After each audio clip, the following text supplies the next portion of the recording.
Առավոտյան 10:30-ին մոտ Իսրայելը հարվածներ հասցրեց Իրանին։ Պաշտոնական տեղեկատվությունը Իսրայելի պաշտպանության նախարարությունը տարածեց, հայտնելով, որ կանխարգելիչ գործողություններ է սկսել Իրանի դեմ։ Տեղեկատվությունը հաստատեց իրանական ԻՐԻԲ պետական լրատվամիջոցը, նշելով, որ Թեհրանին 3 հարված է հասցվել։ Թեհրանում միացան օդային տագնապի ազդանշանները։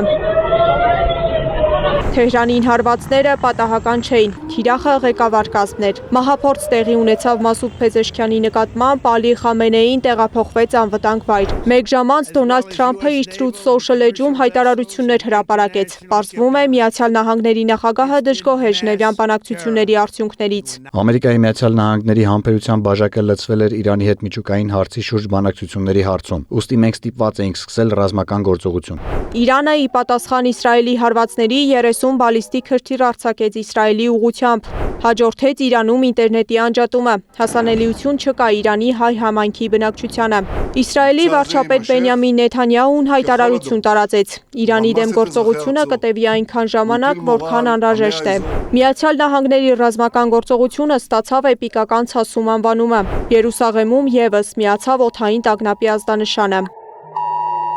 Իսրայելում Միացյալ Նահանգների դեսպանը շնորհակալություն հայտնեց Թրամփին։ Հորդանանում Միացյալ Նահանգների դեսպանատունը հորդորեց իր աշխատակիցներին եւ երկրում գտնվող բոլոր ամերիկացիներին մնալ ապաստարաններում։ Իրանի տարածքում հարվածներ են հասցվել մոտ 30 թիրախի, այդ թվում Իրանի նախագահի նստավայրին եւ հետախուզական ծառայության գլխավոր շտաբին, գրում են իսրայելական լրատվամիջոցները։ Իսրայելում արտակարգ իրավիճակ են հայտարարել Իրանի հնարավոր հարվածի ֆոնին։ Ըստ Ցախալի ներկայացուցչի, երկրում գործելու են միայն կենսական նշանակություն ունեցող օբյեկտները։ Իրանը եւ տարածաշրջանի մի քանի երկրներ տեղեկացրել են օդային տարածքը փակելու մասին։